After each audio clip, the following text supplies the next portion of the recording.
Olá a todos, sejam bem-vindos, que Deus abençoe grandemente o seu coração.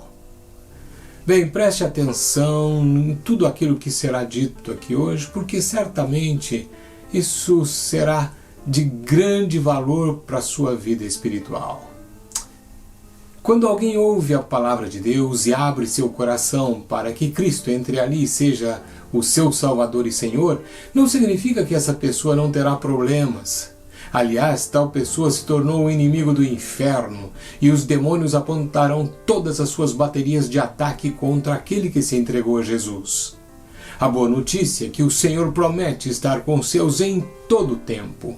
Ele é Deus protetor, Deus ajudador e aquele que nos dá a vitória. No entanto, haverá momentos difíceis e a relação com Deus não é para os covardes, ou seja, para aqueles que quando as lutas e adversidades chegam, jogam a toalha e pulam fora do barco. Esses são cristãos nominais e não verdadeiros. Às vezes Deus permite que um filho seu passe por grande aflição, mas como disse desde o início, Deus tem propósito em todas as coisas. Se Ele permite essa situação na vida de um dos seus, certamente é para abençoar e não para destruir. A Bíblia diz que o choro pode durar uma noite, mas a alegria vem pela manhã. No entanto, quando a pessoa está chorando, a noite parece longa, mais escura e mais fria. O vídeo de hoje nos mostra um pouquinho sobre a aflição de Jesus. Portanto, se ajeite na cadeira e vamos juntos ver sobre o tema. Vamos lá?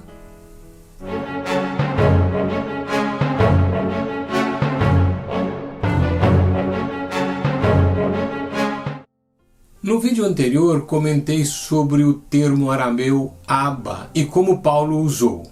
Todavia hoje quero destacar mais um exemplo nas Escrituras onde vemos a mesma palavra agora usada por Jesus acompanhada de uma súplica. Um tempo antes de sua prisão, Jesus entrou no horto do Getsêmani. Algumas pessoas não fazem ideia, mas ali naquele horto foi travada uma intensa batalha. Se o Calvário foi o último lugar onde Cristo obteria a vitória, Getsêmani foi um dos estágios iniciais do drama da salvação. Getsêmani, sem dúvida, foi o campo de uma batalha indescritível. Levando consigo, uma vez mais, Pedro, Tiago e João, Jesus entrou no terreno de uma batalha espiritual até então desconhecida, algo que não tinha provado antes. Leiamos juntos Marcos capítulo 14, versículo 33. E levando consigo a Pedro, Tiago e João, começou a sentir-se tomado de pavor e de angústia. Observe que Jesus começou a sentir tomado de pavor e de angústia. Pesquisando um pouco, descobre-se que o termo grego traduzido por pavor significa estar assustado, com terror, perplexo ou surpreendido. Diante disso, sugere-se então que a profundidade e a intensidade da batalha fizeram com que até Jesus manifestasse o sentimento de horror. Havendo-se despojado do uso dos seus atributos divinos, a severidade do sofrimento foi maior do que ele esperava, ou seja, o surpreendeu. A outra palavra que destaco é angústia. O termo no português perde um pouco do seu sentido na tradução. A palavra grega usada expressa uma realidade mais profunda desse sofrimento. Strong e alguns outros dicionários a definem como estar gravemente angustiado ou estar extremamente atribulado. Não se trata de uma angústia em geral, mas de uma angústia profunda, sem medida. Você sabia disso? Agora, Marcos 14,35 nos chama a atenção para a magnitude dessa luta, revelando o movimento corporal de Jesus. E adiantando-se um pouco, prostrou-se em terra e orava para que, se possível, lhe fosse poupada aquela hora. Irmãos, alguns estudiosos do grego afirmam que Marcos usou o tempo imperfeito, que habitualmente serve para destacar uma ação repetida. Assim sendo, dizem que Jesus reiteradamente se prostrava ao solo em oração. Você pode ver com os olhos da mente essa cena? A oração do Senhor foi uma oração com movimento de inclinar o rosto diante de Deus, de levantar-se, de caminhar nervosamente de um lado para o outro, de voltar a sentir-se consumido pelo horror, talvez estendendo as suas mãos ao Pai e outra vez prostrar seu rosto em oração.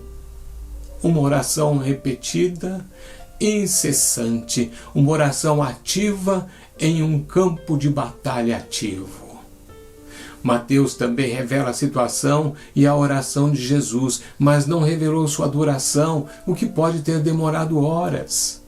Lucas descreveu que o sofrimento era tão intenso que Deus decidiu enviar um anjo para que lhe desse forças e acrescentou que Jesus estava em grande agonia. Por causa disso, sua transpiração se tornou como gotas de sangue. Ele não havia recebido açoites e nem a sua carne havia sido rasgada pelos chicotes.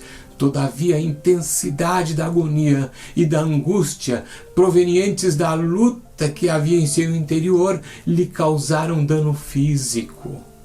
Nunca poderemos entender completamente. Estamos em pé como simples espectadores e não como participantes. Ali era somente ele. Simplesmente não temos a capacidade de compreender o que foi o Getsêmani para Jesus.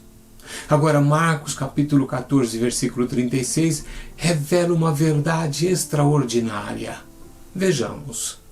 E dizia: Abba, Pai, tudo te é possível, passa de mim este cálice, contudo não seja o que eu quero, e sim o que tu queres. Jesus orou: Abba, Pai. É o único caso registrado na Bíblia em que Jesus se dirigiu ao Pai com este nome. Em sua angústia desolada, o Salvador clamou: Abba, Papai. Aquilo era um pranto de uma criança ferida a seu Pai protetor e amoroso. Era o clamor a seu Abba para que o tirasse da dor, para que, se possível, passasse dele aquele cálice. Era a oração desesperada e repetida, porém não sem resposta. Quando o Pai finalmente respondeu, disse: não. Não faria passar o cálice. Jesus deveria bebê-lo completamente. O filho, ele se submeteu. Não obstante, enquanto o horror o consumia até o mais profundo da alma, voltou a prostrar-se em terra, gritando: Abba! Se os homens que foram prender a Jesus estivessem naquele exato momento procurando-o, não necessitariam de tochas. Seguiriam apenas o som de seus reiterados gemidos de Abba, ou seja, Papai, Papai. Certamente teriam sido guiados diretamente a ele. Agora voltemos a Paulo. Ele escreveu para o conhecer e a comunhão ou participação dos seus sofrimentos. Nós já vimos esse texto várias vezes, que é o texto de Filipenses capítulo 3, versículo 10. Será que compreendemos melhor o que ele quis dizer? Bem, se alguma vez você se viu diante de um sofrimento que Deus lhe permitiu experimentar e respondeu com um sentimento de perplexidade e uma tremenda angústia, então, em certa medida, você conhece a participação de seus sofrimentos. Se alguma vez orou com ardor e paixão, ou de uma forma desesperada para que Deus o resgatasse, então você conhece um aspecto da participação de seus sofrimentos. Se alguma vez você quebrantou seu espírito diante de Deus, mas Ele não aliviou a sua dor, você conhece algo da participação de seus sofrimentos.